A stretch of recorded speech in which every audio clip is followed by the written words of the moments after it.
Well, good evening, round two. And thank you for tuning in to Fathers Who Care. Of course, you know, each week we come to you, the viewing audience, with individuals who have been vetted, who have literally have come into the community and made an extraordinary effort to bring about change, social change, environmental change, and really just trying to bring people together. This month we've been talking about the importance of teamwork. We've been talking about the importance of folks working together to empower the community. And so I would be remiss if I wouldn't have reached back and said, I got to go over there to Loretto Hospital and I have to talk to Mr. Miller, George Miller, the new CEO and president, and get him to come back on this show because I want the folks in the community to know that for many, many, many years, and I'm a little older now, but for many, many, many years, Loretto Hospital used to have a certain stigma. And that stigma was not always friendly to a lot of the folks in the community. But I have seen such a change in the people's mentality. I've seen a change in the community. And I just see a change in the people's spirit. I mean, even when you come into the door, it's a certain aura that folks are just smiling. Folks are feeling good. So with that being said, I called on Mr. Miller, Mr. George Miller, and I said, Mr. Miller, can you please come and do our weekly television show? And of course, being the kind of guy he is, always accessible and friendly as he is, he said, sure, check the schedule. Let's see what we can make happen. And so thank you. We got him on the show again this evening. So you're watching Fathers Who Care. And of course, our guest this evening is none other than Mr. George Miller of the Loretto Hospital. Have you noticed I said the? Because he came in the door saying, we're going to change it. We're going to put the in front of Loretto. So it's all good. So what we want to do tonight, though, Mr. Miller, we want to talk about the importance of people working together. But we want to also talk about why health care is essential in the community. And what can we do as community stakeholders to make sure folks are aware of their health and take their health issues seriously. Right. But then I want to, if you don't mind, I'd like to purge you a little bit and talk about what's going on at the Loretto Hospital. Yes. So with that being said, let's get going. You're watching Fathers Who Care. The number here is 312-738-1060. 312-738-1060. And we want to talk about what can we do in our community to empower each other. What can we do to work together, to love each other, to encourage each other, and make sure that we all have a vested interest. And then, of course, we're going to talk about the men's health event that you all have been sponsoring. We have an annual event coming up. We want to talk about some of the other issues, other things going on. I mean, we want to talk about some of the activities you're currently doing and what you plan on doing at the hospital. But before we get into all of that, let's just digress and you take off that CEO president hat for a second, please. And just tell us who is George?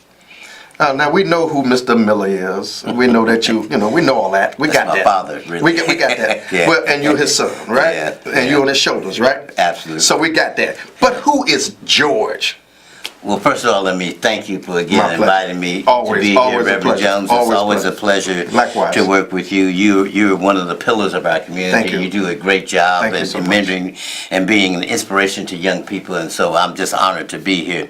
Well, just a little bit about me and my background. Mm-hmm. I am the oldest of three children from Dayton, Ohio. I went to Bowling Green State University, got my master's from Central Michigan University.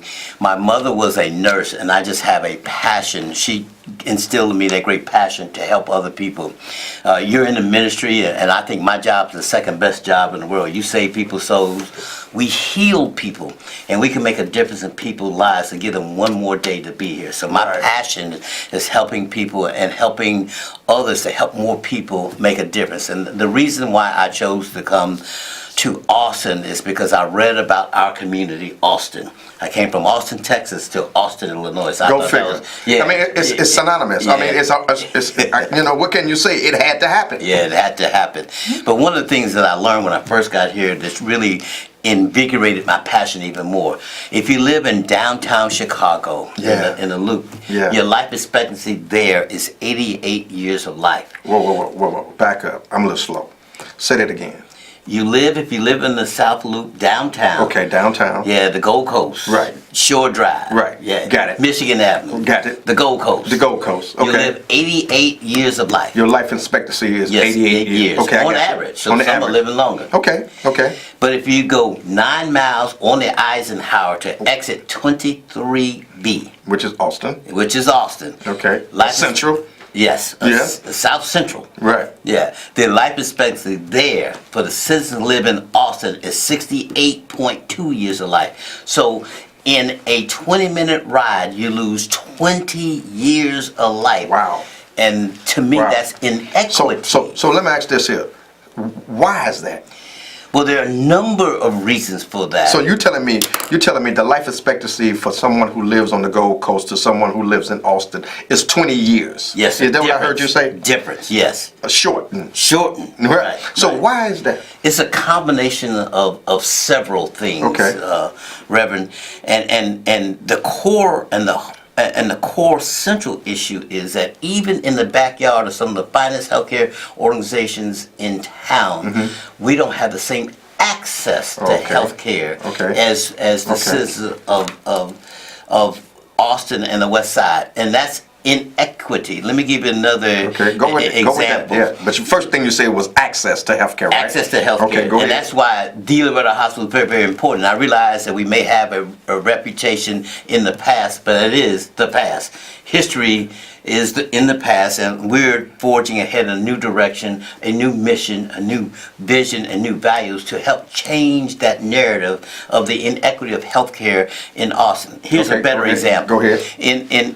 In Austin, the infant mortality death is the highest in the nation and worse than third world countries. And every NICU in Chicago is full. So that is wrong. We have to find those mothers, identify with them, caress them, and teach them how to keep that baby. Because the NICUs are full, that means they're delivering babies at 25, 26, 27, 28, 30 weeks. Full term is 40 weeks.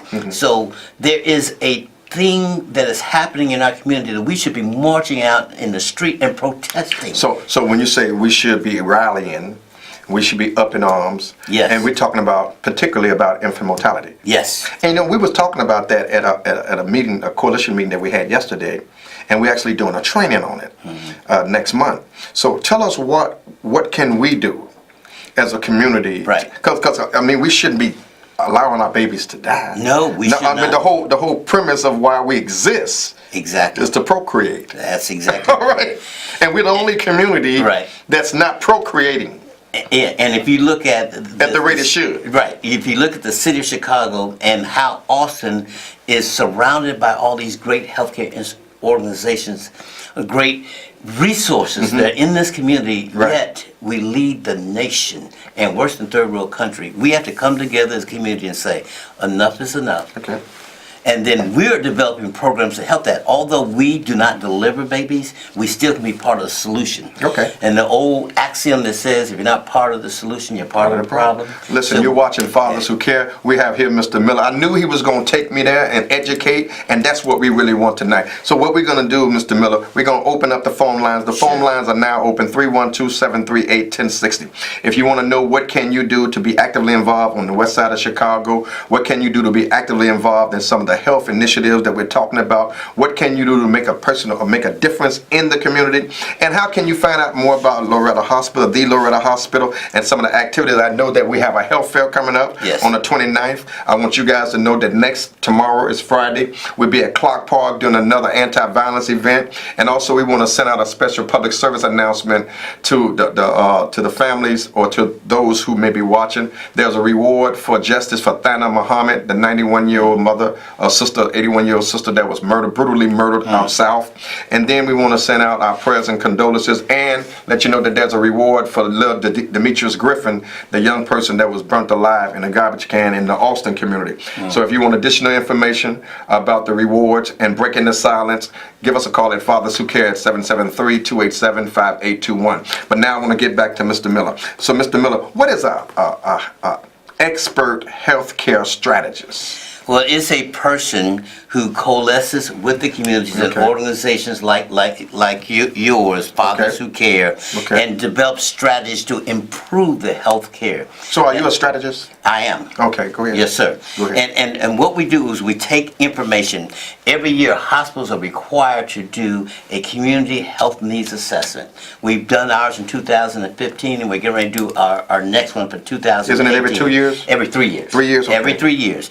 And what we're supposed to do is measure the health of the community and then put in strategies to improve the health of the community. Let me give you another one of Go my ahead. famous statistics. Please. Of all the patients in America with end-stage renal disease, 40% of them are African American. In the nation, we only make up 13.7% of the U.S. population, but 40% of the patients with dialysis, end-stage renal disease, are African Americans. And the average life expectancy once you become end-stage renal disease and go on dialysis is 5 years. Only 5 years. The only cure is a kidney transplant. Of all those 40% who are African American, they only get 2% of the kidney transplants in America. Wow. Mickey Mantle got 2 kidneys. Okay. So that's a huge inequity. So we at the Loretto Hospital, we're going to open end-stage renal disease and try to change that narrative. Okay, so a since you're going- strategist looks at those numbers, Okay. excuse me, and No then problem. makes the things happen to change the narrative to improve the community. So let's talk about that then. Let's go there a bit. So what is the mission of the Loretto Hospital, and why is this particular hospital so important in the Austin community? First, if I'm not mistaken, I understand that the Loretto Hospital is a not-for-profit hospital. Is that fair? Yes, we are a not-for-profit hospital, and our mission is to improve the community we're privileged to serve by partnering with our physicians, our team members, and the community to put the patient at the center of everything we do and then help them develop strategies to stay well. We will provide them with health care, but our goal is supposed to be to make the whole community well and improve. So we do that by information and education, testing, diagnostic testing. For example, we have one of the best diabetic nurses for those who have diabetes in America. The only 300 nurses have this distinction of being certified as a diabetic educator, and that is Nancy Rodriguez, and she can help patients reverse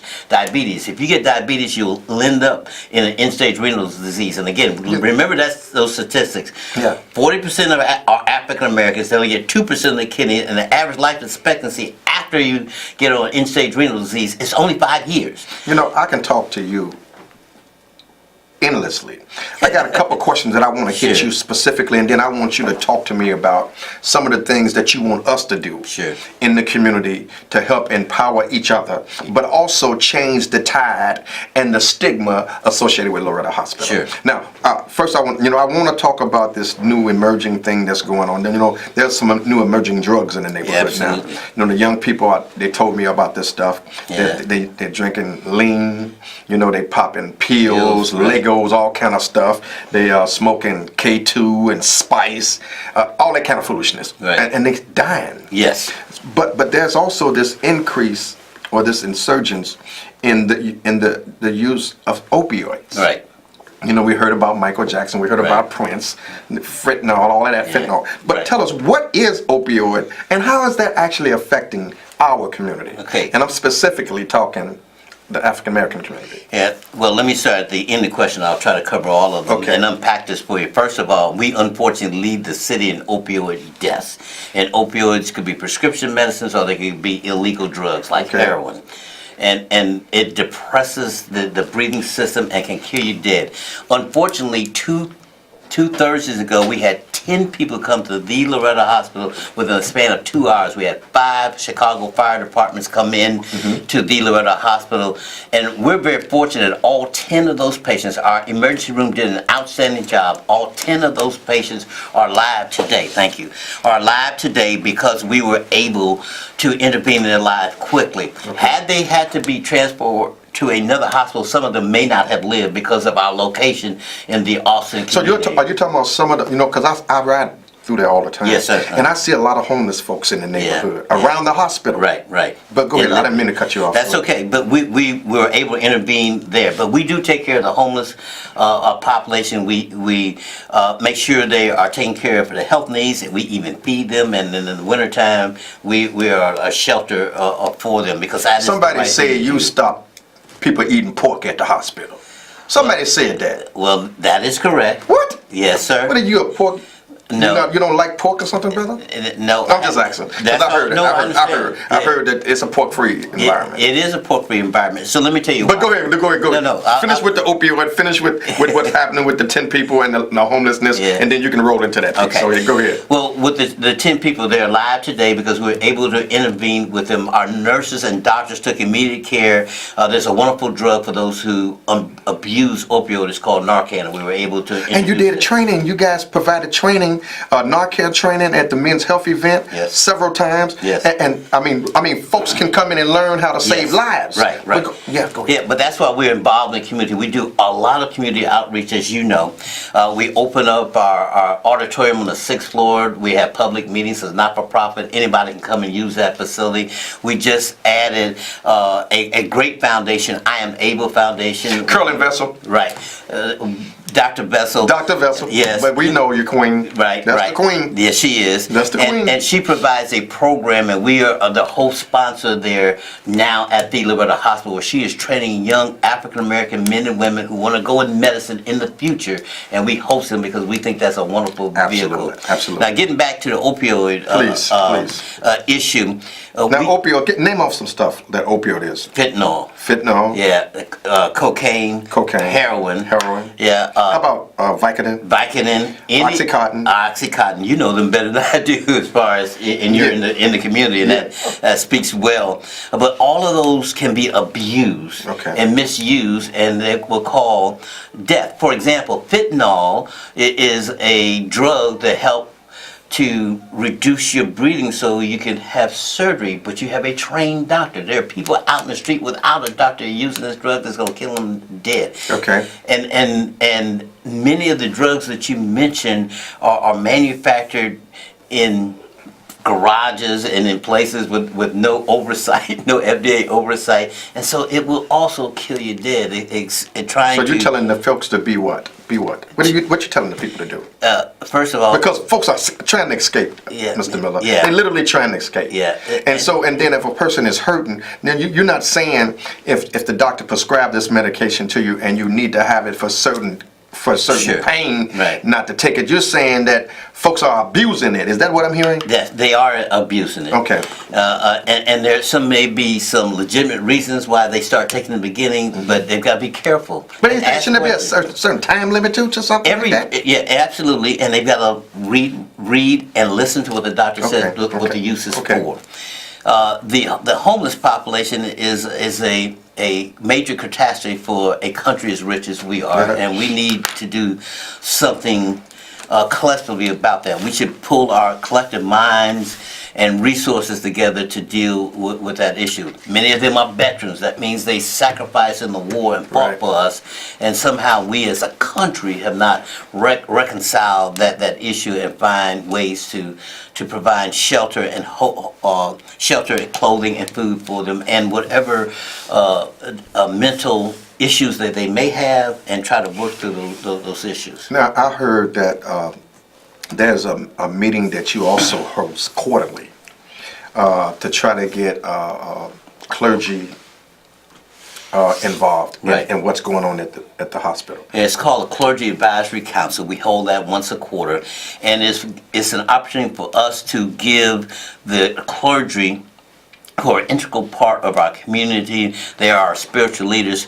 To give them connection, a touch point with us, what we're doing, and then they can tell us what they need, what their parishioners are needing. So you're open to hearing from Oh, absolutely. That's the only way you make changes, because we want to be out in the community, but there's no greater connection point than the clergy in the community, and so we want to hear from them. And we do a lot of listening. There's a reason God gave us 2 ears and one mouth. So tell us, what I deal with young people. Yes, I mean, sir. that's my mission. Yes, I mean, it that's is. my passion. Yeah. I got to hang with the young people because somebody got to mentor them. Yes, And I believe in it. I Yes. just love it, and I know that's my calling. Yes. At least one of them. Yes. What is Loretto Hospital doing? Now, I know about the Loretto Foundation or Loretto Hospital Youth Council. I understand that we're part of that too. Yes, you are. The young people are. But what is Loretto Hospital doing to encourage more young people in the field of medicine, science, and healthcare? I just heard you say Carolyn Vessel was tapping Right, that. right. Lord, thank you. But what else is going on? You know, what is happening? Yeah, this summer we helped sponsor a program of youth where we hired and helped to get hired young people around the community. We hired some here at the Loretto Hospital, and we helped place them around the community to get summer jobs and to get some experience, because one of the great challenges is having experience. We also host 65 medical students who are getting training in their 3rd and 4th year of medical school before they go off to resident school to learn about healthcare at the Loretto Hospital. I got a wonderful... Aren't you doing something with Malcolm X though too? Yes, and we partnered Yeah, I heard with that. Malcolm X College as well. In fact, today they had the ribbon cutting of their West Side Education Center. Mayor Rob Emanuel was there with President Sanders, who's doing an outstanding and fantastic job of running Malcolm X College. But the groundbreaking was on that side. So their nurses, their laboratory, all their allied professionals round at our hospital, they do their practicums where they put hands-on onto our patients who are given permission. And so they come from Malcolm, which is now a facility, a healthcare facility, healthcare college designate. Right, that's correct. And so they're able now to partner with the Loretto Hospital. That's correct. For the hands-on practical and experience. Right. Is that fair? That's fair. Okay. And in addition, we talked about the infant mortality rate. We're getting ready to develop a new center called the Loretto Hospital East, for lack of a better name. It's The going to be Loretto Hospital East. Okay. Right. Because we have a facility that we found. It's the old Sacred Heart Hospital. We're going to tear down that facility and build a new outpatient diagnostic teaching facility. And one of the things we want to house there is take care of those mothers who are not taking their babies the full term, nurse them, and work with Malcolm X to develop a curriculum how to care for mothers, not only before they deliver, but a year after they deliver, to make sure they become productive citizens back in society, and give them and surround them with love and caring and information, including getting their GED. Partner with Malcolm X College, and we talked to President Sanders, who loves the ideal. He's working with us to become that position. Infant mortality a couple times sure. here. Now, so that must be extremely passionate. You must be passionate about this. Sure. That is our future. That's the youth. Okay. So if we lead the nation in infant mortality deaths, what about our future? Okay. So let me come back to another question that's just been crossing my mind. You was talking about different things that the community is doing. Is there a community benefit agreement that Loretto Hospital has with the community? Yes, we do have a community health care benefit. We are required by law, quite frankly, to develop a community health needs assessment every 3 years. We had one in 2015. We're developing one right now in 2018, and it'll measure the community needs, what the healthcare needs are. So it works in collaboration? Yes, in collaboration. For example, Austin community, the #1 killer of death is cardiovascular disease. Second relates to diabetes and all the related issues of diabetes. You mentioned pork earlier, and I'll come back to the pork. Yeah, do that. You can do that. The reason we ban pork at the Loretto Hospital, we don't serve it to our patients or our employees, we won't allow them to bring pork in, is because pork, if you eat fruit, it stays in the body 2 hours. For fruit, 2 hours? Right. Vegetables, fruit, right? Vegetables, 2 to 12 hours in the body. Vegetable, 2? 27 days. 27 days for beef? Yeah. Pork, 30 days. 30 days. Stays in the body. So you're talking about it takes 30 days for pork to digest, for you to digest that? Right. Okay. And did I just hear you say 27 days to digest beef? Right. And then I heard something about vegetable. Did you say 2 hours? 2 to 12 hours. 2 to 12 hours. And then you fruit said is just 2 hours. Oh, okay. So folks should be concentrating if they want to be more slim and trim. Absolutely. They should eat more fruits and vegetables. That's correct. Okay. Yeah. So let me ask you this: if you could tell the audience that's watching you, first of all, we want to say thank you. Oh, my pleasure. Thank you for bringing this spirit to the community. And first, we want to tell you all that we do love you, and we hope that you would take advantage of Loretto Hospital, the Loretto Hospital, and understand that it is under new leadership. And I'm just telling you from my experiences, and you know me, how I keep it. I keep it 100. The spirit of Loretto Hospital is like night and day. And I remember many, many days I was on the front line talking about I didn't like some stuff that was going on over here because the spirit just wasn't right. But I kid you not, I mean, I come up in there, first thing I do, I'm not a real heavy coffee drinker, but I like a taste of living now and then. I smell the coffee coming through the door. And you know, it's just a certain smell. Then I see them guards over there smiling. And then I see people walking around speaking to each other. And then you're just so accessible. Well, thank you. Well, one of the things, again, I got my passion from my mother, is that everybody who works in healthcare should smile, say thank you. We speak, and quite frankly, that's a requirement to work at the Loretto Hospital. If you can't smile, treat everybody with dignity and respect 100% of the time, and say thank you, you can't work there. So tell the audience in a few minutes here, tell the audience what would you like for them to know about the Loretto Hospital, and what can we do to help Loretto Hospital to be the best that Loretto can be? Well, one of the things we are committed to helping the community to thrive and to increase the infant mortality rate in our community and increase life expectancy. So we want to partner with anyone and everyone in our community. We have a great team at the Loretto Hospital. We believe in outreach. We will partner like we partner with your organization, Fathers Who Care. We also partner with the West Side Community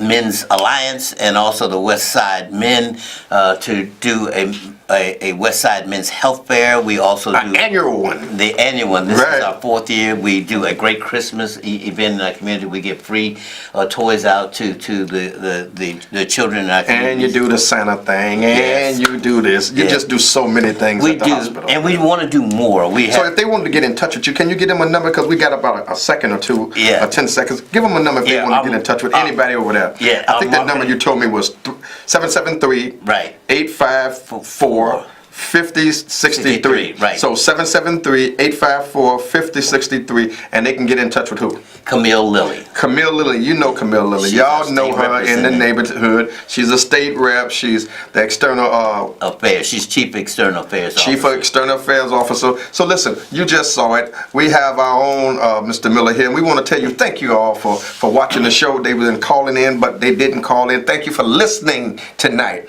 and understanding that if you want some more information, get in touch with the Loretto Hospital. But until then, God bless you. Good night, and we'll keep you informed. Until then, bless you now.